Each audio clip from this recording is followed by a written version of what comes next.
지방 발령이래. 최소 2년. 그 말이 떨어지자마자 공기가 멎었다. 식탁 위에 김이 허공으로 흩어졌다. 남편 도윤은 휴대폰 화면만 보며 말을 이었다. 회사에서 인원 돌린대. 나도 걸렸어. 별 수 없지 뭐. 언제가? 이번 주.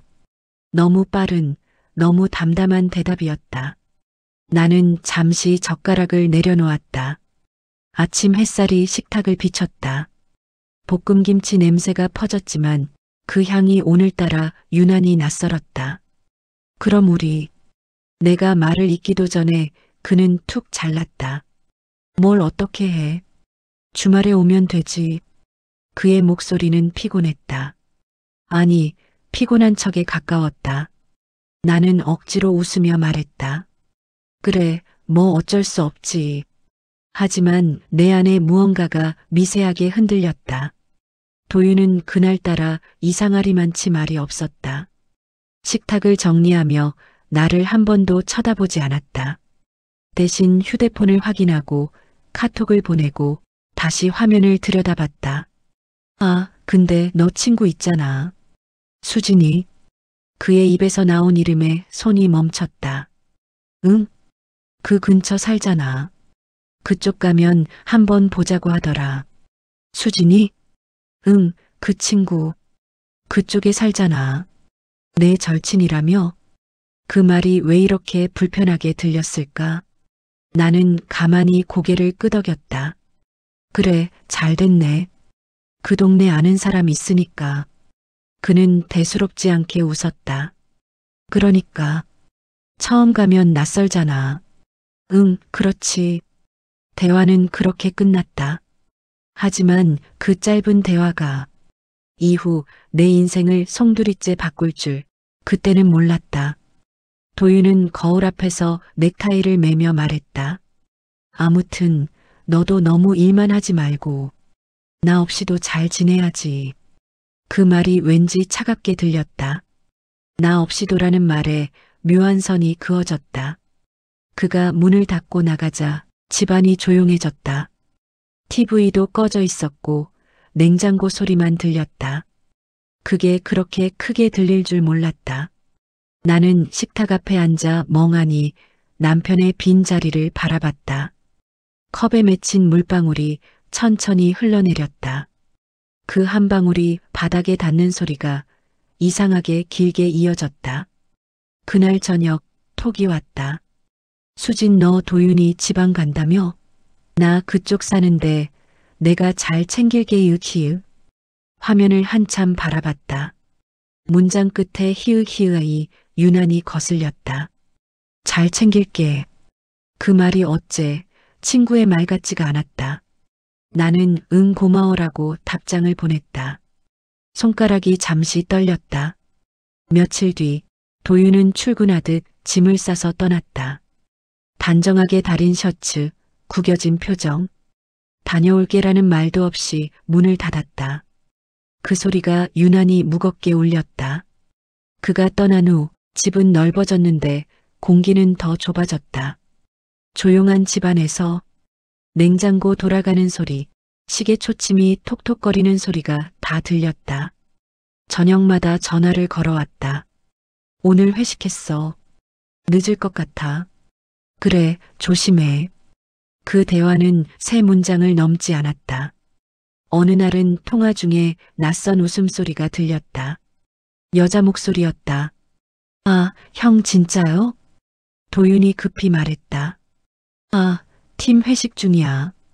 시끄럽지? 끊을게. 응. 그의 목소리 뒤로 들리는 웃음소리, 유리잔 부딪히는 소리, 낯선 공기. 전화를 끊은 뒤 가만히 귀를 막았다. 그때 느껴진 건 소음이 아니라 직감이었다. 다음 날 수진에게서 또 연락이 왔다. 수진 도윤이랑 회식했어 키읔키읔 완전 웃기더라. 술 약하던데? 그 메시지를 보고 나는 잠시 숨이 멎었다. 그걸 왜 너한테 말해? 혼잣말이 입에서 새어나왔다. 불안이 아니라 명확한 느낌이었다. 모든 게 이상하게 엮여 있었다.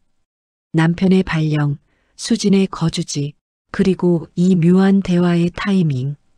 그날 밤 거실 불을 끄고 소파에 앉았다. 핸드폰 화면만이 어둠 속에서 희미하게 빛났다. 손끝이 차가웠다. 도윤, 잘 지내? 응. 바쁘다. 이사 정리도 해야 되고. 그래. 수진이랑은 봤어? 잠시 정적. 응, 한번. 그냥 커피 마셨지. 그래. 그래도 내가 가 있으니까 든든하겠다. 응. 그 대화에서 느껴지는 이상한 망설임. 숨소리가 얇아지고 내 뒷목이 서늘했다. 그날 이후 나는 시간대를 계산하기 시작했다. 그가 전화를 거는 시각, 그가 잠깐 답이 없는 시간, 그리고 수진의 톡이 오는 시간, 묘하게 겹쳐 있었다. 그때부터였다. 매일 밤 9시가 되면 나는 무의식적으로 휴대폰을 쥐었다. 진동이 울릴 때마다 심장이 2번씩 뛰었다. 설마 아니겠지. 그 생각이 내 머릿속을 하루에도 수십 번 스쳤다. 하지만 나는 알고 있었다. 설마가 아니다. 이미 시작됐다는 걸. 휴대폰 알림음이 울릴 때마다 심장이 철렁했다. 그날따라 유난히 진동이 많았다. 카톡? 익숙한 알림음, 그리고 익숙한 이름. 수진 나 오늘 도윤이랑 점심 먹었어 키읔키읔 맛집이라며 데려가더라. 나는 화면을 한참 바라봤다. 손끝이 식탁 위를 스쳤다. 메시지를 읽고도 아무 말도 못했다. 그녀의 문장에는 아무런 죄책감이 없었다. 그저 즐거운 일상처럼 적혀 있었다. 그래, 맛있었겠다. 그렇게 짧게 답장을 보냈다. 화면을 덮는 순간 속에서 무언가가 천천히 부서지는 소리가 났다. 그날 밤 남편에게 전화가 왔다. 오늘 뭐 했어? 그냥 일했지. 왜? 별일 없지? 응. 너는? 나도 그냥 점심 먹고 일했어. 그의 목소리가 미묘하게 흔들렸다. 누구랑? 팀 애들이랑. 그 한마디에 공기가 식었다. 나는 잠시 숨을 멈췄다. 그래, 일 열심히 해. 그렇게 전화를 끊었다. 거짓말이었다. 팀 애들이 아니라 수진이었다. 그걸 알면서도 묻지 못했다. 아직은 내가 직접 들은 게 아니니까. 며칠 뒤 주말, 수진에게서 전화가 왔다. 정민아 잘 지내? 응. 넌? 아휴, 요즘 완전 바빠. 근데 너 도윤이 밥 잘 챙겨줘야겠다. 맨날 야근한다던데 얼굴이 까매졌더라니까. 그녀의 말투는 가볍고 친근했다. 하지만 그 안에 묘한 자랑이 섞여 있었다. 나는 웃으며 말했다. 그래, 그래도 누군가 챙겨줘서 다행이네. 아이나야 뭐. 친구 남편인데 당연히 챙겨야지. 그 말에 순간 숨이 막혔다. 친구 남편. 그 말이 이렇게 비수처럼 박힐 줄 몰랐다. 통화를 마치고 나서 거실 불을 끄고 창문 앞에 섰다. 서울의 밤거리가 반짝였다. 자동차 소리, 사람들의 웃음소리, 그 속에 나는 서 있었다. 외롭고 어딘가 밀려난 느낌이었다. 남편이 지방으로 간 지 3달. 그의 목소리는 점점 낯설어졌다. 통화는 짧아졌고 사진 속 웃음은 변했다. 예전엔 내게 향하던 눈빛이 이젠 어딘가 멀리 다른 곳을 보고 있었다. 어느 날 SNS를 보다 우연히 좋아요 목록을 눌러봤다. 내 남편의 아이디, 그리고 그가 좋아요를 누른 게시물. 수진의 사진이었다. 오늘은 좋은 사람과 점심. 사진 속 테이블 위 낯익은 남자의 손목 시계. 도윤의 것이었다. 그 시계를 내가 사줬다. 결혼 3주년 기념일에. 나는 사진을 확대했다. 손목의 각도, 반지의 그림자. 모든 게 일치했다. 심장이 둔탁하게 뛰었다. 좋은 사람과 점심이라. 입술이 저절로 말하고 있었다. 내 말이 아니었다. 분노였다. 밤새 잠을 이루지 못했다. 전화기를 쥐고 새벽까지 화면을 봤다. 지금 뭐 하고 있을까? 그 생각이 머릿속에서 지워지지 않았다. 새벽 3시, 톡 알림이 떴다. 도윤 미안, 회식 늦어졌어. 내일 전화할게. 그리고 동시에 수진 오늘은 즐거웠다. 조심히 들어가. 두 메시지의 시간 차이 1분. 심장이 멈췄다. 그때 깨달았다. 둘이 있다. 다음 날 아침 눈이 퉁퉁 부었다. 거울을 보며 스스로에게 말했다. 아직은 확인된 게 아니야. 냉정하게.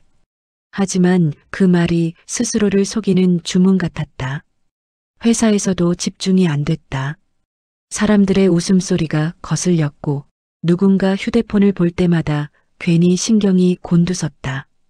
퇴근 후 집에 와서 커튼을 내리고 어둠 속에 앉았다. 그날따라 핸드폰 불빛이 유난히 눈부셨다. 수진의 SNS는 닫혀 있었다. 비공개 전환.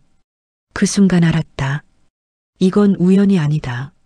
숨기고 있다는 뜻이다. 나는 천천히 깊게 숨을 쉬었다. 손끝이 차가워졌다. 그리고 속으로 되뇌었다. 그래, 그렇게 하자. 끝까지 확인해 보자. 그날 이후 나는 연락을 줄였다. 그들이 스스로 방심하게 두기 위해서. 통화는 줄고 톡은 멈췄다. 그 사이 도윤은 더 자주 SNS에 나타났다. 술잔, 야경, 식사, 사진 속 그림자 하나하나가 내 심장을 건드렸다. 어느 날 사진 한 장이 올라왔다. 좋은 친구와 함께한 저녁. 배경은 수진의 집 근처 카페였다. 테이블 위엔 도윤이 즐겨 마시던 맥주병, 잔의 위치, 그림자 각도까지. 그는 이제 숨기지 않았다. 나는 핸드폰을 덮었다.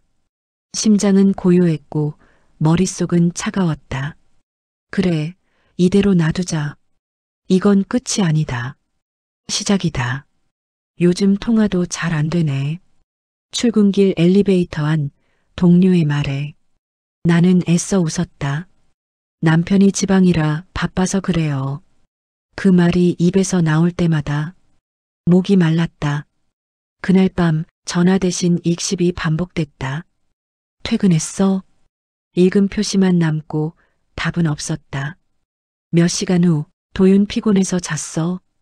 미안. 메시지 끝에 마침표가 차가웠다. 나는 이제 놀라지 않았다. 익숙했다. 거짓말의 리듬, 시간대, 말투, 이모티콘까지. 이제는 다 읽을 수 있었다. 며칠 뒤 회사 점심시간. 나는 우연히 SNS를 열었다. 태그된 목록에 뜬 사진 하나. 수진이 올린 커피 사진이었다. 도윤 오빠가 사준 커피.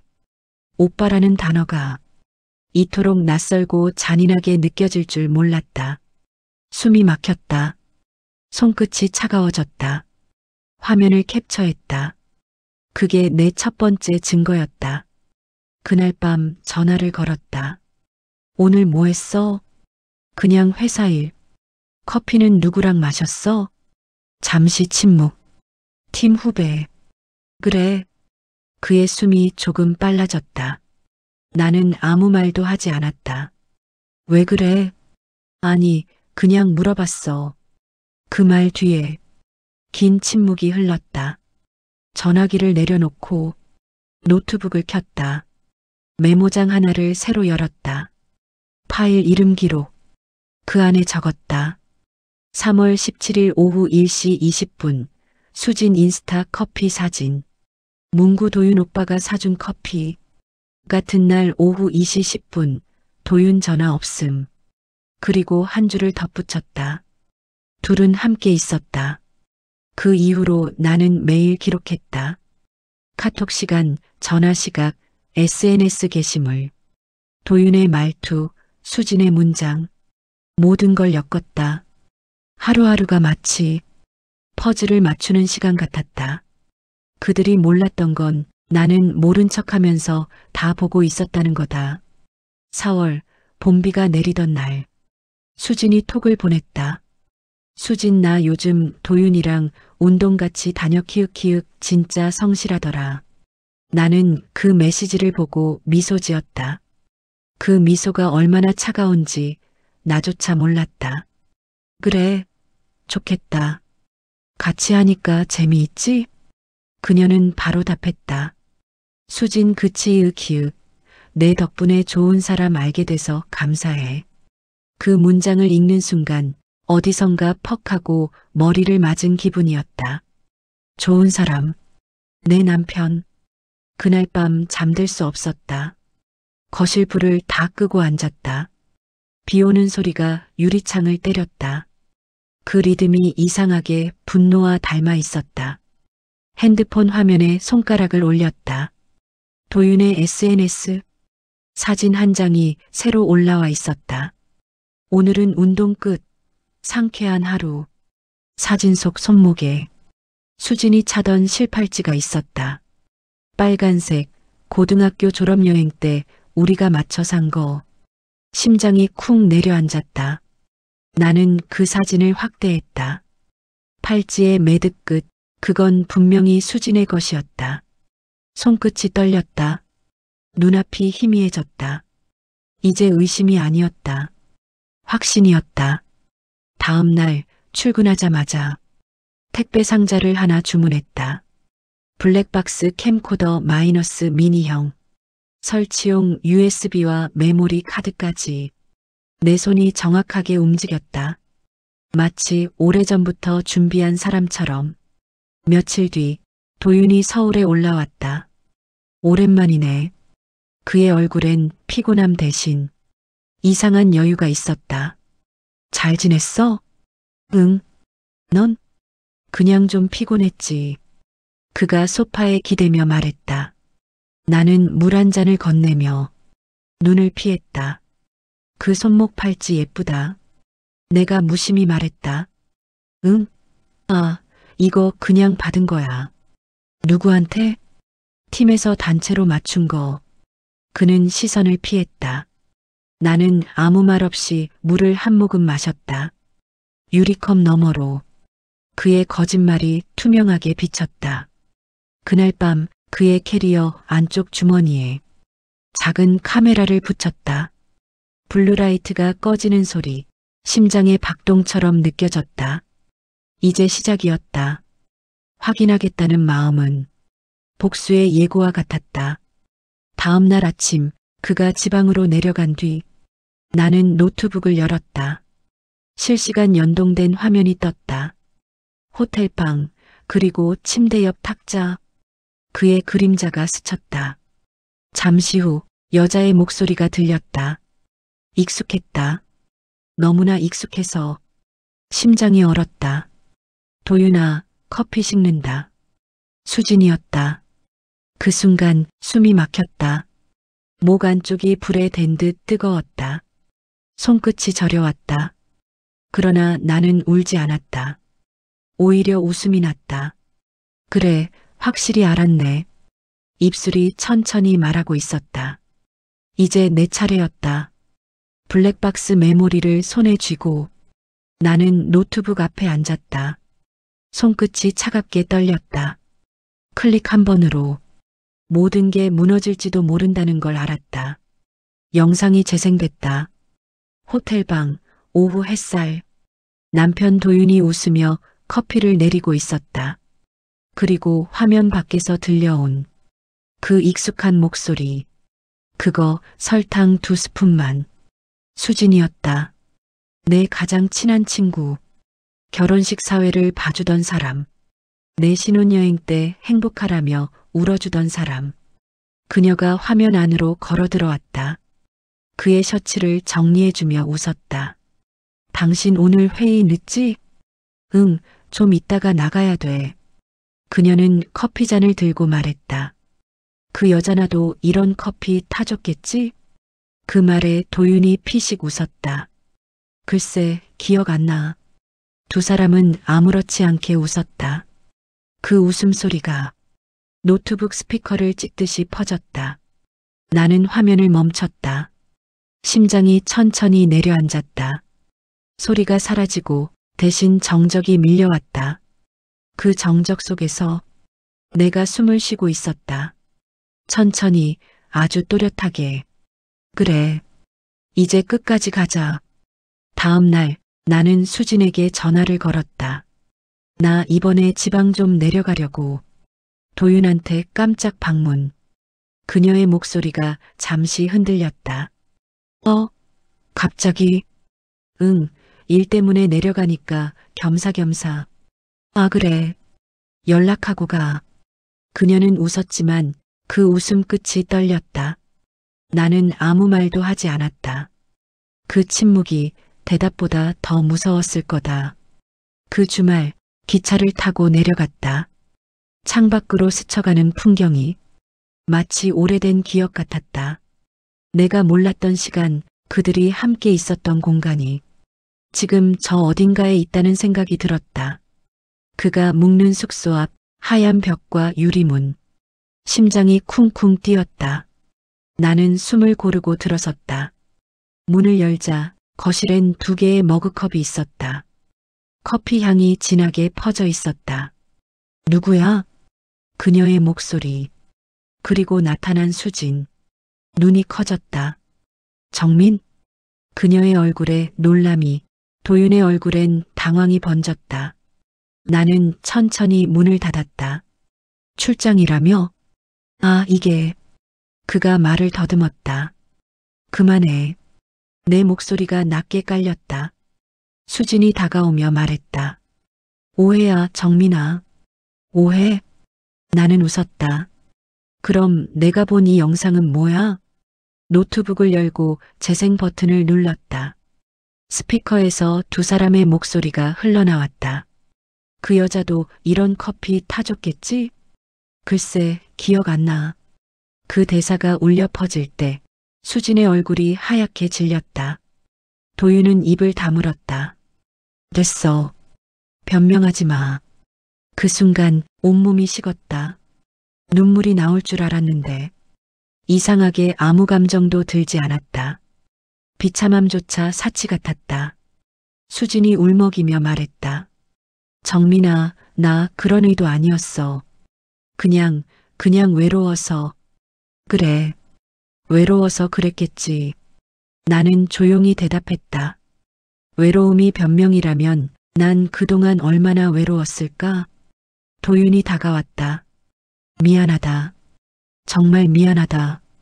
그 말 나한테 하는 거야? 아니면 내 양심한테? 그는 아무 말도 하지 못했다. 정적이 길게 늘어졌다. 수진이 울며 고개를 숙였다. 다시 친구로 돌아갈 순 없을까? 나는 피식 웃었다. 우린 이미 다른 편이야. 나는 그들의 얼굴을 찬찬히 바라봤다. 그 순간 내 안에서 묘한 평온이 찾아왔다. 그래, 이 정도면 충분히 봤어. 나는 노트북을 덮고 자리에서 일어섰다. 2 사람은 내 뒤에서 아무 말도 못했다. 문을 닫기 전 나는 마지막으로 말했다. 너희가 무너지는 걸 나는 천천히 지켜볼 거야. 그 문장 하나로 모든 복수는 시작됐다. 그날 이후 나는 아무 일 없다는 듯 평소처럼 출근했다. 회사 사람들은 여전히 나를 조용한 아내로 봤다. 하지만 내 머릿속엔 이미 시나리오가 완성되어 있었다. 도윤이 근무하는 본사와 지사는 매달 한 번씩 업무 교류 회의를 진행했다. 이번 달은 본사에서 열리는 달이었다. 참석자 명단에는 도윤의 이름이 있었다. 그리고 회의 자료 제출 담당 수진. 운명처럼 그 둘이 다시 서울로 올라오는 일정이었다. 나는 회의 일정을 확인한 뒤 회사 후배에게 슬쩍 물었다. 이번 회의 홍보팀도 참석하지? 네, 사진 찍으러 다 가요. 사내 소식 지용으로요. 그 대답에 내 입꼬리가 천천히 올라갔다. 회의 당일 나는 깔끔한 네이비 정장을 입었다. 거울 속에 나는 놀라우리만큼 차분했다. 눈빛이 단단했다.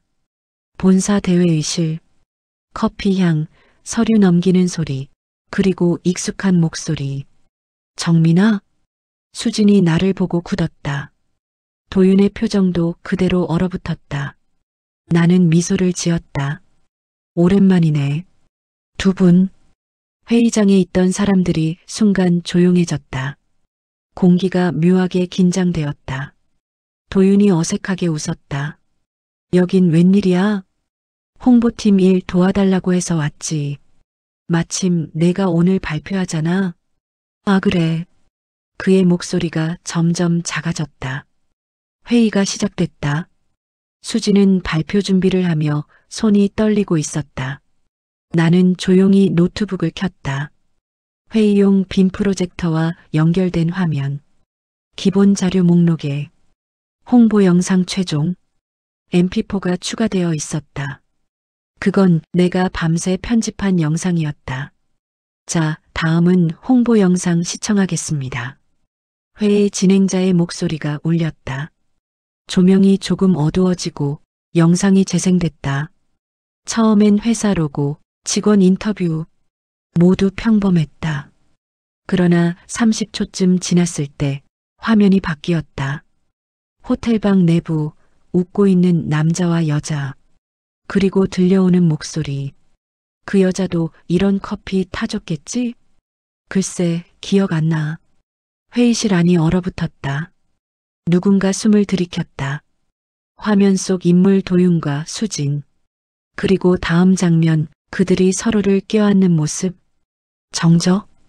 누군가 컵을 떨어뜨렸다. 쨍그랑. 소리가 퍼졌다. 수진이 자리에서 벌떡 일어났다. 이건 오해예요. 그녀의 목소리가 떨렸다. 도윤이 허겁지겁 노트북을 닫으려 했다. 하지만 이미 늦었다. 모든 사람의 시선이 두 사람에게 꽂혀 있었다. 나는 조용히 말했다. 자료 공유는 끝났습니다. 그 한마디에 회의실은 숨을 죽였다. 정민아, 제발 그만해. 도윤이 낮게 속삭였다. 왜? 창피해? 제발 사생활이야. 그래, 사생활이지. 근데 내 사생활을 내가 더럽혔잖아. 그의 얼굴이 일그러졌다. 수지는 울고 있었다. 하지만 아무도 그들을 위로하지 않았다. 직원들은 모두 그들의 추락을 조용히 지켜보고 있었다. 그 순간 문이 열리고 한 여성이 들어왔다.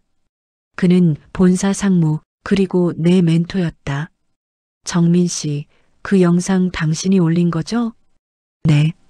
증거 제출용으로 편집했습니다. 증거, 남편의 불륜, 그리고 사내 기밀 유출 건입니다. 회의실이 술렁였다. 유출이라뇨?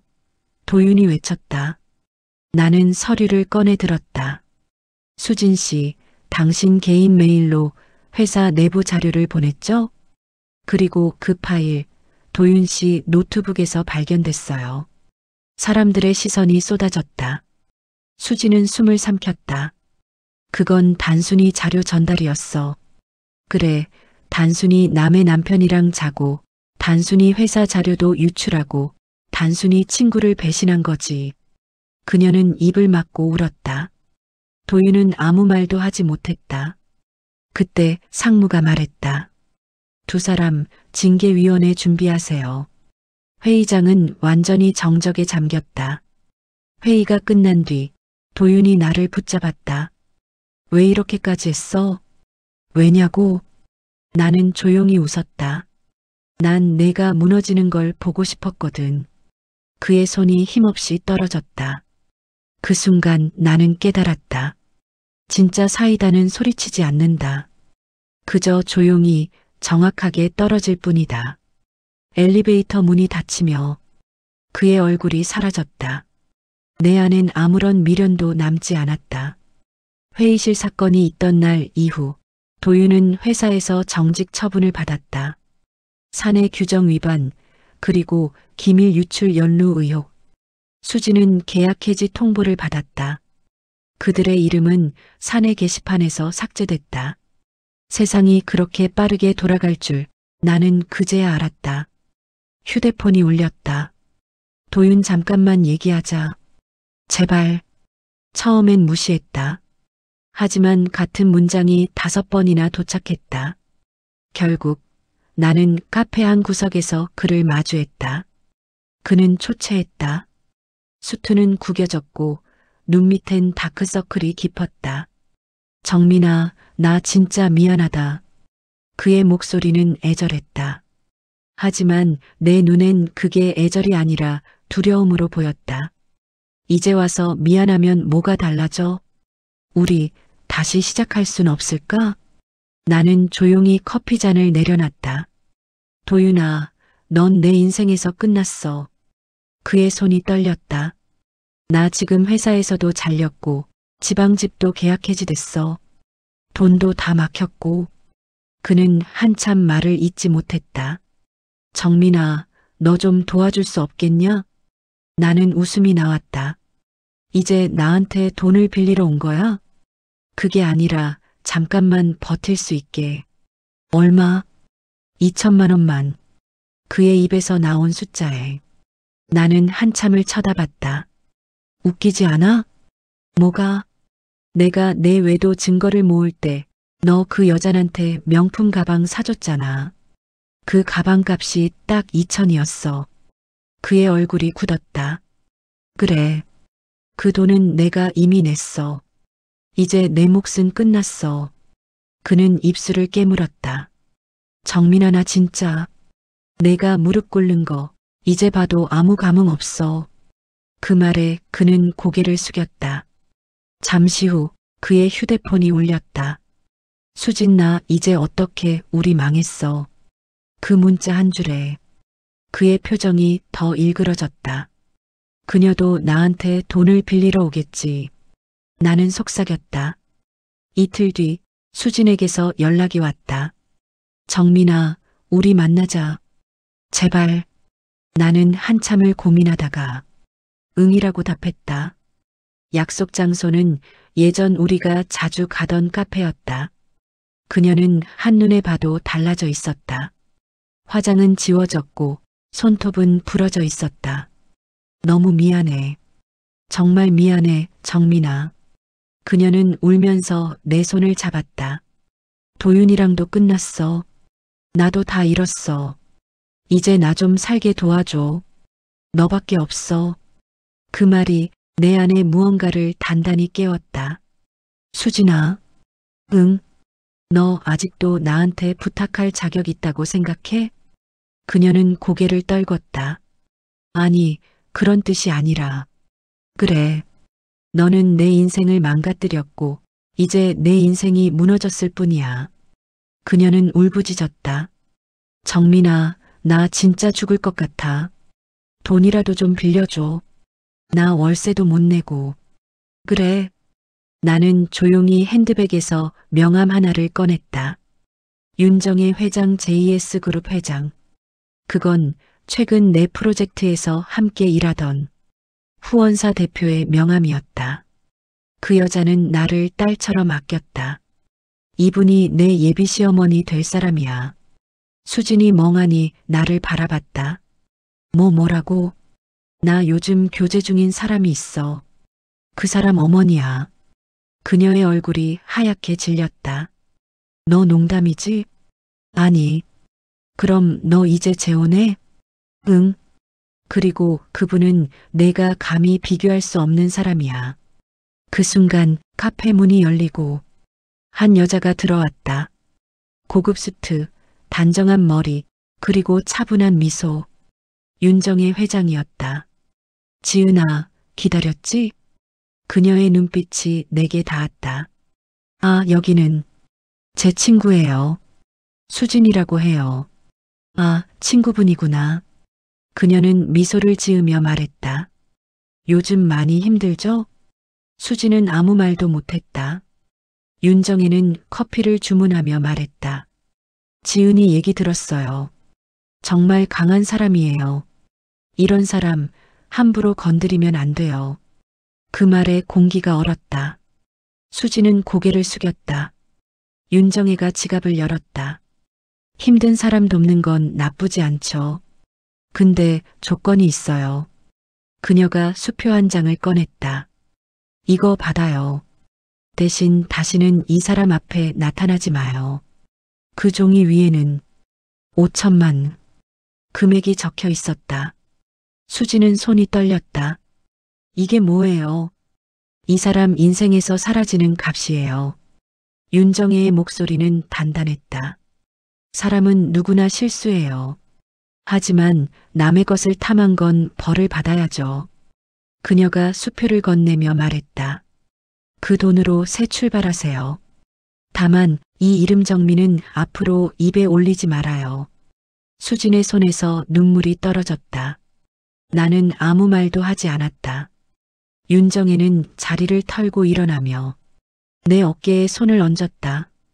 이제 끝났어요. 그녀의 손길이 묘하게 따뜻했다. 그리고 무섭도록 강했다.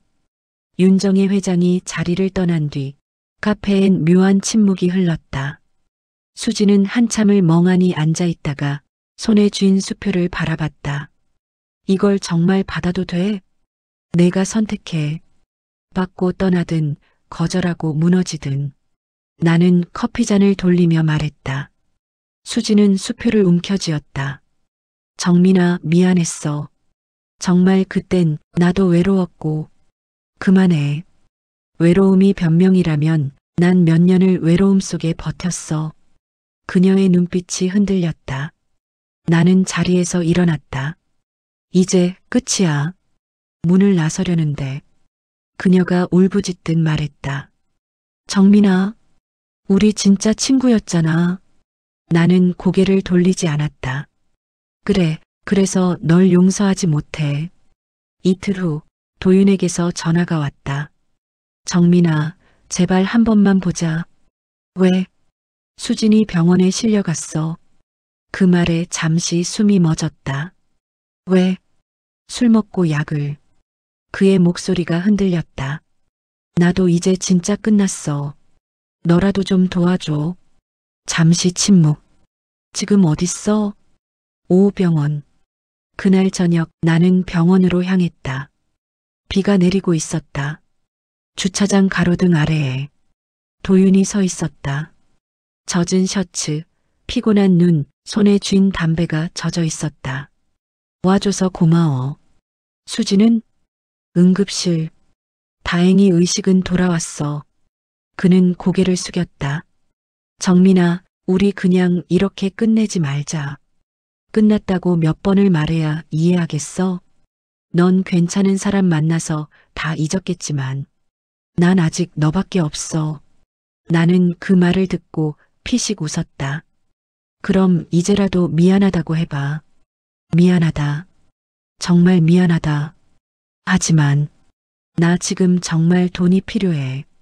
수진 병원비도 내 생활도. 그의 목소리가 점점 낮아졌다. 너 날 협박하려는 거야? 그게 아니라 너한테 자료 있을 거잖아. 그 영상 원본.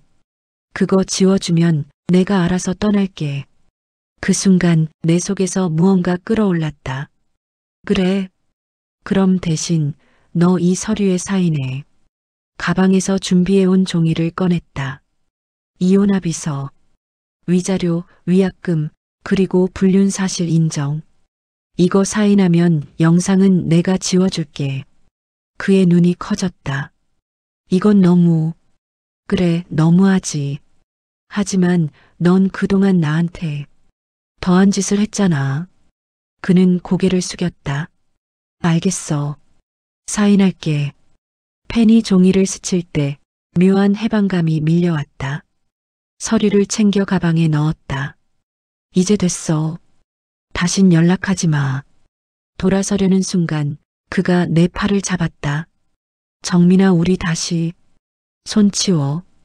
그의 손을 뿌리쳤다. 넌 내 과거야. 난 지금 미래를 만나러 가는 중이야. 그 순간 주차장 입구로 검은 차량 한 대가 들어왔다. 윤정혜 회장이 내렸다.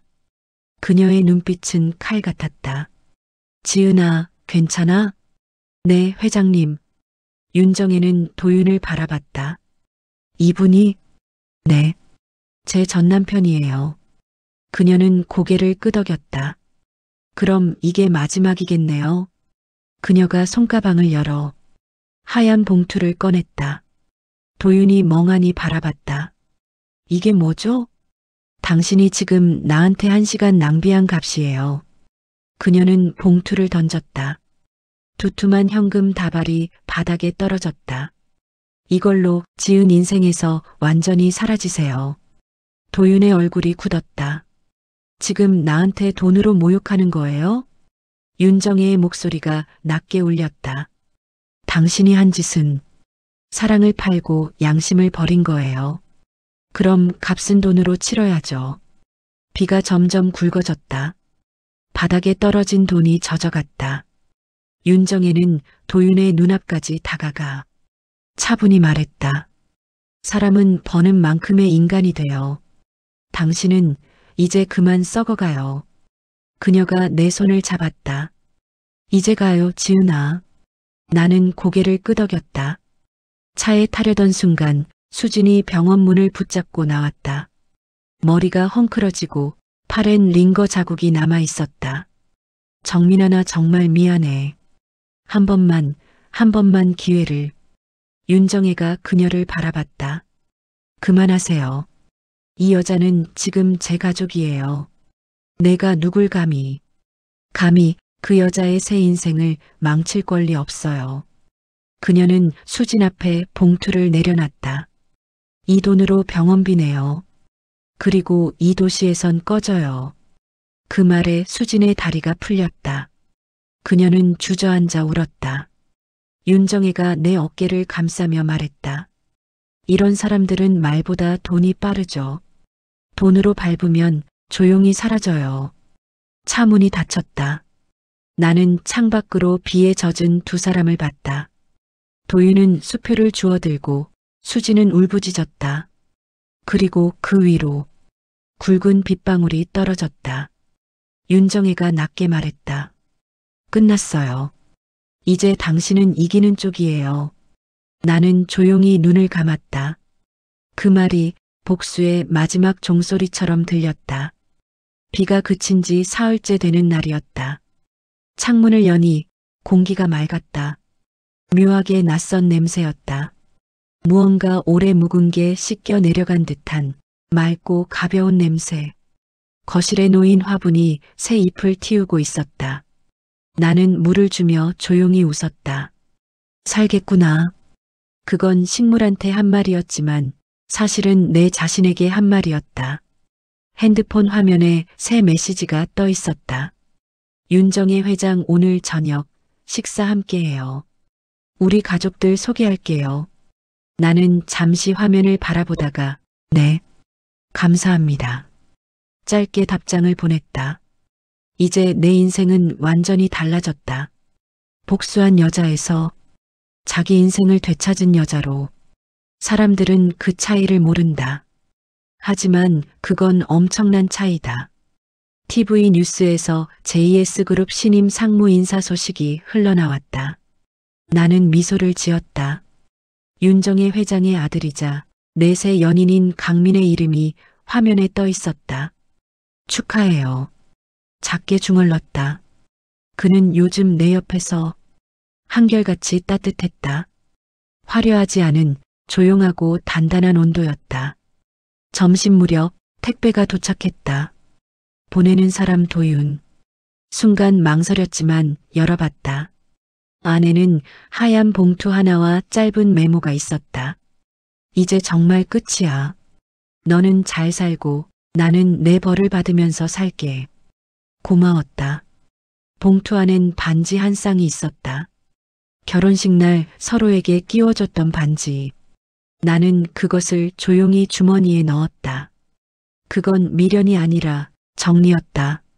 저녁, 윤정혜 회장과의 식사 자리가 열렸다. 긴 테이블 끝에서 그녀가 잔을 들었다.